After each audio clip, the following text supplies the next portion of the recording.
Gusto niyo, yung iba sa inyo pwedeng umiiyak kayo mag-isa kapag kayo ay nag-iisa, parang dahil sobrang bigat ng inyong mga dinadala, kasi nga sabi ko sa inyo parang wala kayong masabihan, no? Parang yung iba sa inyo parang takot din kayo na ma-judge ng ibang tao, ganyan. Tapos parang mag-isa na lang kayong umiiyak, sinusolo nyo lahat, mga kapiksi. So magdasal kayo, mga kapiksi, and pwede rin naman magbago yung takbo ng buhay nyo. Humingi kayo ng tulong sa kanila kung kinakailangan. Sabihin nyo sa kanila na hindi naman lahat ikaw lang.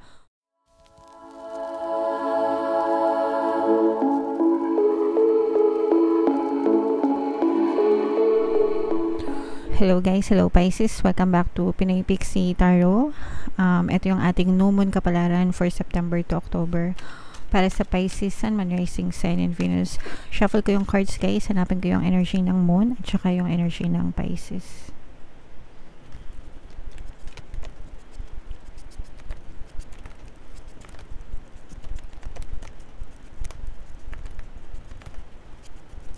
So ito yung energy ng moon, mga kapiksi, nasa baba siya ng deck.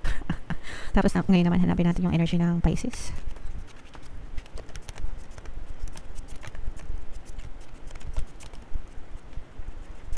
Ito, so Pisces, kayo ay represent ng Queen of Cups sa ating spread, mga kapiksi. Combination guys ng positive and negative energy. General reading lang, pwede mag-resonate, pwedeng hindi. Yung new moon guys, ngayong September ay sa September 14, tapos yung next new moon ay sa October 14. So ang reading na to guys ay para sa period na yan. Alright?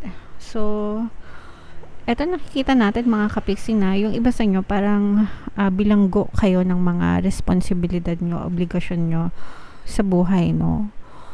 And okay lang naman yun guys, kasi lahat naman tayo, 'di ba? Lahat tayo nagtatrabaho, nagsisikap dahil sa mga obligasyon natin, kailangan natin mabuhay, kailangan natin pakainin. Ganun naman yung purpose ng buhay.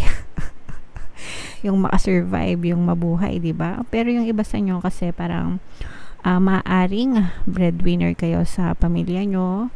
Yung iba sa inyo parang kayo yung inaasahan, kaya nga kayo yung breadwinner sa pamilya nyo, tapos parang nasa-sacrifice. Masaya kayo sa ginagawa nyo, masaya kayo na napapasaya nyo yung pamilya nyo, mga magulang nyo, kapatid nyo, kung kayo ay single pa, tapos kung kayo naman ay may asawa na, napapasaya nyo yung mga anak nyo, ganyan. Masaya kayo sa ginagawa nyo, pero parang nasa-sakripisyo naman yung own happiness nyo, mga kapiksi. Okay? Parang natitake for granted yung sarili nyo because palagi nyong inuuna sila, inuuna nyo yung kailangan nila, inuuna nyo yung what do they need, what do they want, bago yung sarili nyo. And syempre guys, iba-iba naman tayo ng perspective or pananaw sa buhay. May mga tao talagang ganon.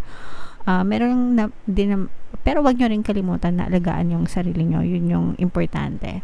It's okay to take care of the people that we love, pero wag din nating pabayaan yung sarili natin in the process, mga kapiksi, kasi sabi nga nila, 'di ba, aanhin pa ang damo kung patay na ang kabayo. So kayo yung kabayo, 'di ba?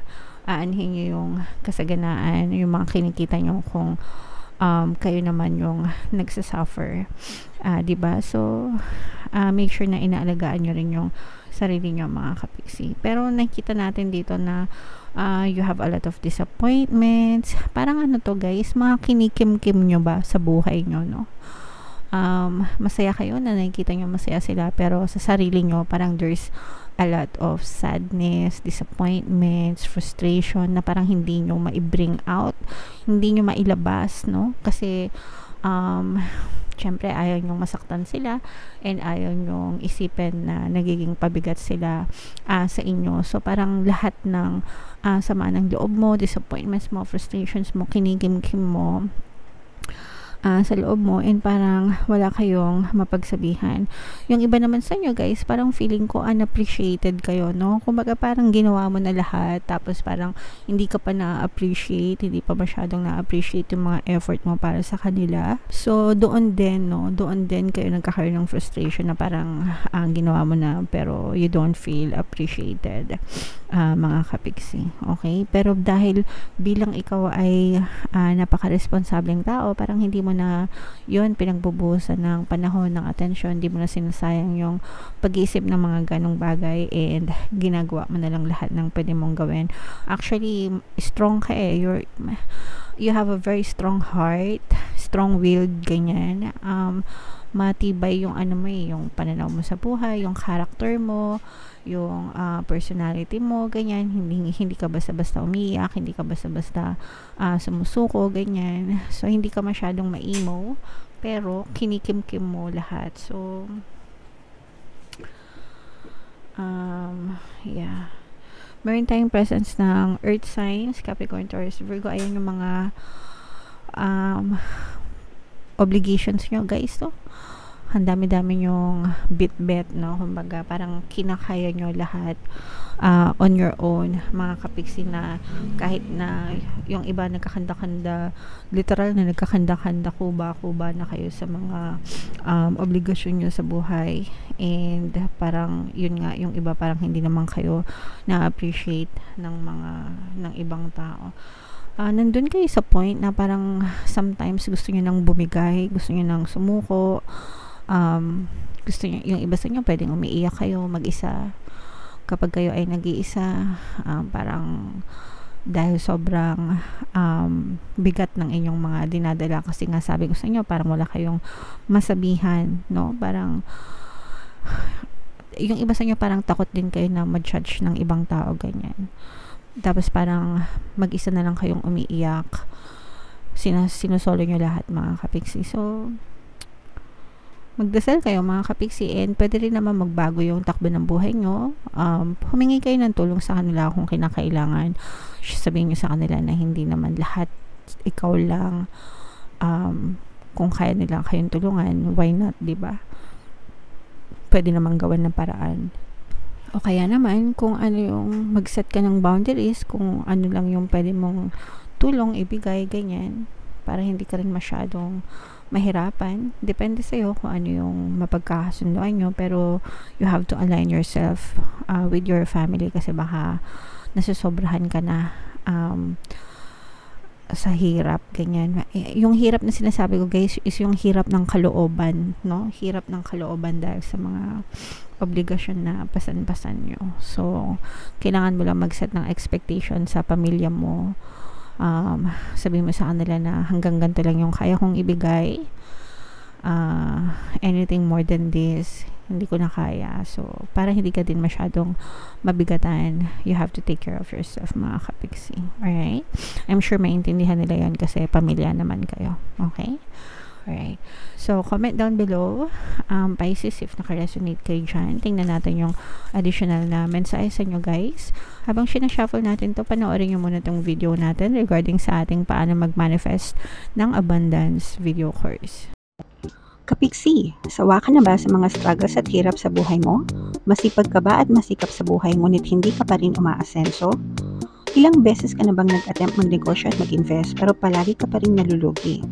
Sa pagkakataon na ito ay maaaring may subconscious beliefs ka na nagiging balakid sa iyong pag-unlad at pagyaman. Introducing, paano mag-manifest ng abundance video course.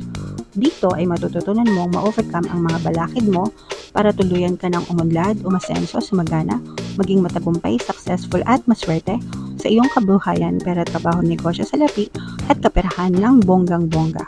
Dali, mag-send na ng email sa pinoypixitaro@gmail.com at simulan na ang iyong pagyaman ngayon. Alright, so mag-avail ka na ng course Kapiksi, no? Sobrang ganda talaga niyan and marami kayong matututunan. Magbibigay din ako ng 1 free Pampaswerte Subliminal until September 31, guys. So mag-avail na kayo habang may freebie. Meron din tayong email coaching, manifest your desires using the law of attraction. If meron kayong mga specific na gusto nyong i-manifest, pwedeng love and relationship, pwedeng money or career, mga Kapiksi, pwede kayong magpabook ng email coaching session with me. Mag-send na kayo guys ng email sa pinoypixitaro@gmail.com. So, ito yung message para sa inyo, guys. Don't let your pride or don't let pride get in your way. Mga kapiksi, huwag tayo masyadong ma-pride chicken. Okay, pinapatawa ko lang kayo. Huwag tayo masyadong mapagmataas, ma-ego. Di ba ayaw natin, kapag tayo, ayaw natin yung mga taong ma-pride, ma-ego, di ba? So, kayo din dapat iwasan nyo sa sarili nyo na maging ganun din kayo, mga kapiksi, para hindi rin yun yung mag-reflect sa inyong reality, mga kapiksi. Okay? So, wag tayong masyadong over the top, wag tayong masyadong mataas. Be magnificent without being plain too much. It's okay na maging magnificent. You feel proud. Okay lang na maging proud sa sarili, pero wag yung magyabang pa or maging arrogante, ganyan. Pride all the way. That's something na dapat hindi natin ginagawa, mga kapiksi. Self-esteem is good, vanity is not. So, okay lang na maging confident tayo sa sarili natin kasi nakakatulong din yan, no? Yung pagkakaroon ng self-confidence, pagtatiwala sa sarili. Pero, yung exaggerated version nun, yung tawag dito, arrogante yan, boastful, yeah. Yun yung iwasan natin, mga kapiksi, okay? Everyone is equally important. We're not above others. Wala rin tayo sa ilalim ng ibang tao. Isipin mo palagi na lahat tayo pantay-pantay, lahat tayo may lahat tayo karapat dapat sa mga resources na sa mundo. Lahat tayo isang hangin lang ang hinihinga. So, lahat tayo equally important, mga kapiksi. Okay? For some of you, creative urges should be followed. Work some magic. So, if meron kayong mga gustong gawin sa buhay nyo, no? Baka may mga creative ideas kayo, creative side, mga passion, ganyan. If meron kayong time, gawin nyo. Why not, no? Kung saan kayo masaya. And for some of you, a friendship may be ending now. So, baka nagkakaroon kayo ng, it's okay to lose some friends na not so friends. Sometimes, meron tayong mga tinatawag na so-called friends. Pero meron naman talagang friends for keeps, no? So, it's quality over quantity. Syempre, okay lang na makisama tayo sa ibang tao. Pero yung friendship level, syempre, iba-iba naman yun ng degree ng pagtitiwala natin sa kanila. Diba? So, meron talagang mga friends na parang napadaan lang, nakilala mo lang, pero merong friends na talagang for keeps. So, make sure na yung mga for keeps, talagang vina-value natin. And then, sometimes yung mga seasonal lang, mga wala namang puro hanash lang sa buhay, ganyan. Wala namang value. So, it's okay to say goodbye to them, mga kapiksi. Alright? Okay, so comment down below, Pisces, if naka-resonate kayo sa mga messages para sa inyo. Ito yung ating mid-September kapalaran, guys. Kung hindi nyo pa napapanood, panoorin nyo na. And ito naman yung ating success stories ng paano mag-manifest ng abundance video course. Thank you for liking, sharing, and subscribing, mga kapiksi, and see you again next time. I love you all, guys. Have a nice day. Bye-bye.